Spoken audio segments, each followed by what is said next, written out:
आप लोग हमारे इस बाल्कनो इंस्टीट्यूट में बहुत बहुत स्वागत है। और बाल्कनो इंस्टीट्यूट जो है वो IIT एडवांस मेंस और वही नीट के लिए जो है प्रिपरेशन कराने के लिए स्टार्ट किया गया है। तो इसमें बाल्कनो इंस्टीट्यूट में मैं अपने बारे में बताना चाहूँगा कि मेरी ओवरऑल रैंक जेईई मेंस में वो 22,000 आ चुकी है और मैंने जेईई मेंस 2 बार क्लियर किया है। और वही 2020, ठीक है, 2020 UPTU जो उत्तर प्रदेश एंट्रेंस एग्जामिनेशन जो लास्ट टाइम एग्जाम हुआ था, अब तो वो जेईई मेंस के थ्रू हो गया है। तो उसमें मेरी रैंक 293 आ चुकी है। ठीक है, तो आज से ठीक है हम लोग आपके जेईई मेंस एडवांस और वही नीट, ठीक है, इन तैयारी करवाने के लिए ये बाल्कनो इंस्टीट्यूट स्टार्ट किए हैं।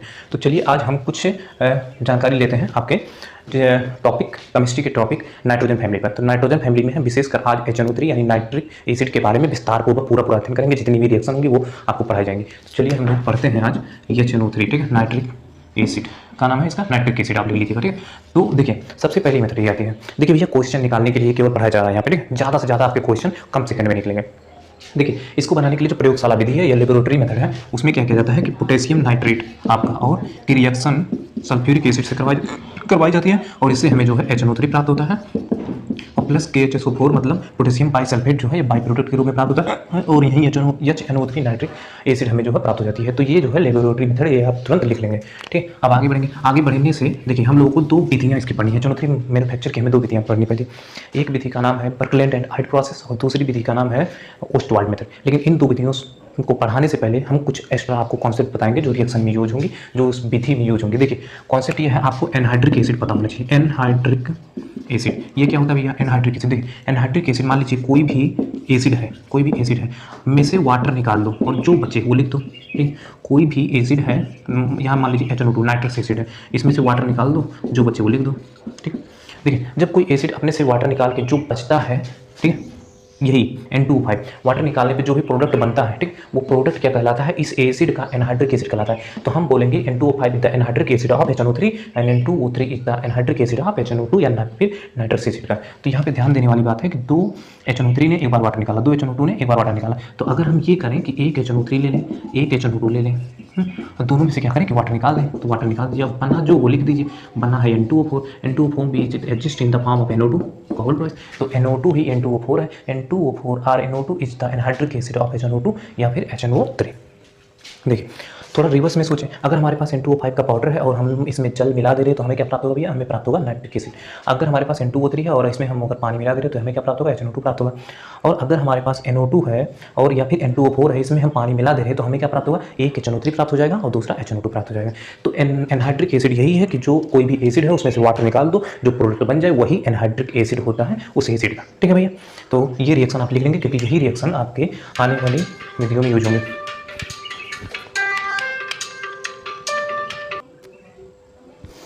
तो हमने एनहाइड्रिक एसिड का कॉन्सेप्ट पढ़ लिया भैया। अब देखिए आगे हम लोगों को जो है बर्कलैंड एंड हाइट प्रोसेस और ओस्टवाल्ड प्रोसेस पढ़नी है। देखिए HNO3 बनाने की बर्कलैंड एंड हाइट प्रोसेस लिखिए, बर्कलैंड एंड हाइट प्रोसेस। देखिए बर्कलैंड एंड हाइट प्रोसेस में क्या होता है? इन्होंने कहा कि जो आपके एटमॉस्फेयर की नाइट्रोजन है, ठीक, और एटमॉस्फेयर की ऑक्सीजन, इसमें जो है डायरेक्ट रिएक्शन करवा दी जाए और ये रिएक्शन जो होगा वो रिवर्सिबल रिएक्शन होगा, तो आपको प्राप्त हो जाएगा 2NO। ठीक, लेकिन क्वेश्चन ये आता है कि भैया एटमॉस्फेयर में तो नाइट्रोजन भी है, एटमॉस्फेयर में ऑक्सीजन भी है, लेकिन ये फर्दर रिएक्शन क्यों नहीं करते? अपने आप कॉन्टेक्ट में आते हैं और रिएक्शन क्यों नहीं करते? देखिए इस रिएक्शन को करने के लिए बहुत ज़्यादा टेम्परेचर की आवश्यकता होनी चाहिए और या बहुत ज़्यादा एनर्जी। तो एनर्जी कितनी? 43,000 कैलोरी ऊर्जा की आवश्यकता होनी चाहिए इस रिएक्शन को होने के लिए, तब जाके रिएक्शन होती है। फिर ये जो बना है 2NO, नाइट्रिक ऑक्साइड जो बना है, ये फर्दर फोटो से रिएक्शन करता है और इससे ये देता है NO2, 2 time of NO2।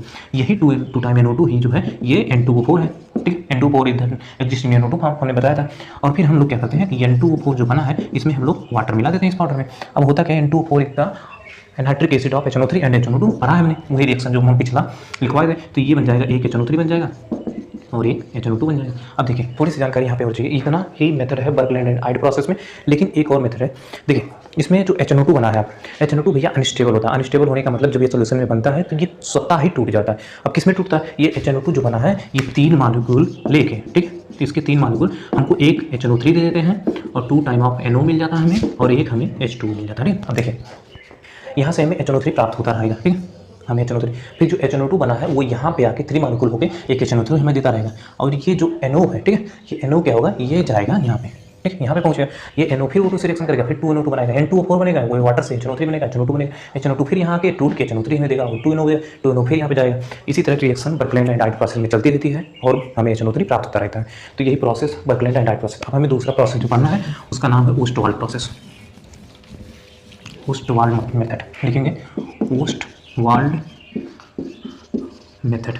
Ostwald method में क्या होता है, देखिए ओस्टवाल्ड ने कहा कि आप अमोनिया लीजिए और इसके साथ में O2 की रिएक्शन करवाइए, ठीक, और इससे आपको NO प्राप्त होगा और प्लस H2O प्राप्त होगा, ठीक। ओस्टवाल्ड में, और ओस्टवाल्ड में इन्होंने कैटालिसिस रिएक्शन की गति को बढ़ाने के लिए कैटालिसिस यूज किया था, वो प्लेटिनम यूज किया था। ये आपसे पूछा जा सकता है कि ओस्टवाल्ड मेथड में कौन सा कैटालिसिस यूज होता है, तो प्लेटिनम, ये लिख लीजिए, ठीक है। और देखिए रिएक्शन को बैलेंस करेंगे, ठीक, तो ये सब बैलेंस हो जाएगा 4NH3 + 5O2 की 4 time NO plus 6 time H2। अब यही जो NO है, ठीक है, यही NO 2 टाइम ऑफ NO ये फिर से O2 से रिएक्शन करेगा और फिर वही रिएक्शन करेगा 2 टाइम ऑफ NO2 बन जाएगा, और 2NO2 ही N2O4 हमें पता है हम लोग को। N2O4 is the anhydric acid of HNO3 and HNO2, ठीक। तो ये हम जब इससे इसके पाउडर में वाटर मिलाएंगे तो हमें क्या मिलेगा, एक HNO3 मिल जाएगा और एक HNO2 मिल जाएगा। अब हम लोग समझ चुके हैं HNO2 अनस्टेबल होता है, तो 3 मॉलिक्यूल ऑफ HNO2 ये फिर से टूट के एक HNO3 देगा और 2 टाइम ऑफ NO देगा और एक H2O देगा, बस। तो इस तरीके से हमें यहाँ HNO3 प्राप्त होता रहेगा और यहाँ HNO3 प्राप्त होगा। NO फिर यहाँ जाएगा और फिर रिएक्शन करके फिर HNO3 फिर HNO2 देगा, HNO2 फिर टूट के HNO3 देता रहेगा। यही ओस्टवाल्ड मेथड है। ओस्टवाल्ड मेथड में अमोनिया की रिएक्शन हमें O2 से करवानी पड़ती है प्लेटिनम की उपस्थिति में, तब जाके हमें नाइट्रिक ऑक्साइड प्राप्त होगा। नाइट्रिक ऑक्साइड फर्दर O2 से रिएक्शन करता है, नाइट्रोजन डाइऑक्साइड बनाता है। नाइट्रोजन डाइऑक्साइड ही N2O4 है, N2O4 is the anhydric acid of HNO3 and HNO2, और ये जो है HNO3 देता है। HNO2 हमें पता है अनस्टेबल है, तो 3 molecule of HNO2 gives 1 time of HNO3 2 time of NO फिर 1 टाइम H2। ये जो है यहाँ पहुँच के फिर से रिएक्शन करता है और HNO3 हम सॉल्यूशन से निकालते रहते हैं, हमें जो है HNO3 प्राप्त होता रहता है। तो ये 2 विधियाँ थी, ओस्टवाल्ड मेथड और आपके बर्कलैंड एंड डाइट प्रोसेस। अब देखिए अब हमें कुछ रिएक्शन पढ़नी है HNO3 के लिए। देखिए जो हमारी HNO3 है, HNO3 में जो नाइट्रोजन का ऑक्सीडेशन स्टेट है वो बताएंगे। तो देखिए भैया HNO3 में जो नाइट्रोजन का ऑक्सीडेशन स्टेट है वो +5 में है। नाइट्रोजन मैक्सिमम +5 तक ही बैलेंस शो कर सकता है, तो +5 मतलब ये मैक्सिमम अपने ऑक्सीडेशन स्टेट में है।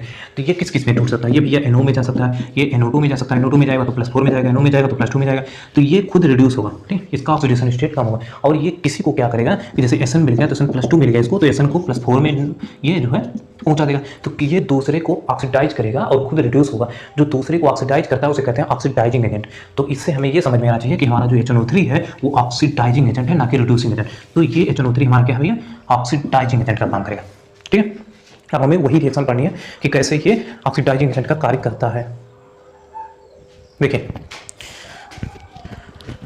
देखिए हम पढ़ेंगे कि reaction of HNO3 with the non metal, किसके साथ में, नॉन मेटल के साथ में। देखिए कार्बन के साथ में है, सल्फर के साथ में है, फास्फोरस के साथ में, आयोडीन के साथ में है, और वहीं आपके बोरान के साथ में। तो नॉन मेटल के साथ में हम रिएक्शन HNO3 पढ़ेंगे। अगर हम लोग अलग अलग पढ़ेंगे तो हमें बहुत टाइम लग जाएगा, और अगर हम ट्रिक से पढ़ेंगे, शॉर्ट में पढ़ेंगे तो हमें समझ भी आएगा और हमारा टाइम भी बचेगा। हमें केवल पोजीशन निकालने से मतलब है। तो देखिए हम लोग ट्रिक से पढ़ते हैं, हम लोग को याद रखना है CBIPS, क्या हम लोग को याद करना है CBIPS, CBIPS, बस CBIPS। जब इसकी रिएक्शन हम लोग HNO3 से करवाते हैं तो देखिए होता क्या है, सबकी रिएक्शन हम लोग HNO3 से करवा लेंगे। सबकी रिएक्शन अगर हम HNO3 से करवाएंगे तो पहले क्या मिलेगा, HNO3 किस में जाएगा, ये +5 में था, ये +4 में जाएगा, ठीक है। +4 में जाने के लिए NO2 बनाएगा, +4 में जाने के लिए NO2 बनाएगा, और बाकी क्या बनेगा, जब C से रिएक्शन करेगा तो यहाँ पे इसका जो एसिड होता है, कार्बन का एसिड क्या होता है, H2CO3 कार्बोनिक एसिड, और B का H3BO3 बनेगा, बोरिक एसिड। इसका है कार्बोनिक एसिड, इसका है बोरिक एसिड, और यहाँ पे HiO3 आयोडिक एसिड बनाएगा। और यहाँ से जब फास्फोरस से रिएक्शन करेगा तो H3PO4 आर्थो फास्फोरिक एसिड बनाएगा, और जब सल्फर से करेगा तो सबको पता है कि H2SO4 बनाएगा, सल्फ्यूरिक एसिड बनाएगा। तो जब when nitric acid react with the non metal give the nitrogen dioxide and non metal corresponding acid, जो भी नॉन मेटल है उनका जो करस्पॉन्डिंग एसिड क्या होता है, जैसे C का करस्पॉन्डिंग एसिड है H2CO3, और B का H3PO3, और I का HiO3, और P का H3PO4, और सल्फर का H2SO4 यानी सल्फ्यूरिक एसिड। तो नाम लिख लेंगे, कार्बोनिक एसिड, बोरिक एसिड, और आयोडिक एसिड, आर्थोफास्फोरिक एसिड, और सल्फ्यूरिक एसिड, ठीक। CBIPS से जब HNO3 रिएक्ट करेगा तो हमें NO2 प्राप्त होगा और उसके करस्पॉन्डिंग नॉन मेटल के एसिड प्राप्त होंगे। तो ये आपकी रिएक्शन हो जाएंगे। अब देखिए हमें एक क्वेश्चन आता है कभी कभी कि in which following reaction HNO3 react with the element give hydrogen, ठीक है। In which following reaction HNO3 react with element, बहुत बार पूछा जाता है हर एग्जाम में, element in which following reaction HNO3 react with the element give, या फिर इलिबरेट, ठीक है, इलिबरेट हाइड्रोजन। तो मतलब कौन HNO3 किस एलिमेंट के साथ में रिएक्ट करके हाइड्रोजन इलिबरेट करता है। तो देखिए दो ही ऐसे एलिमेंट हैं, एक है भैया ये Mn और एक है मैग्नीशियम। मैग्नीज और Mn जब ये HNO3 से रिएक्ट करते हैं तो ये हाइड्रोजन प्रोड्यूस करते हैं, और यहाँ पे Mn है तो MnNO3 का होल टॉइस बना देंगे, यहाँ पे Mg है तो MgNO3 का होल टॉइस बना, मैग्नीशियम नाइट्रेट बनेगा और मैग्नीज नाइट्रेट बन जाएगा और हाइड्रोजन प्रोड्यूस हो जाएगा। तो ये रिएक्शन आप इंपॉर्टेंट के तौर पर लिख लेंगे।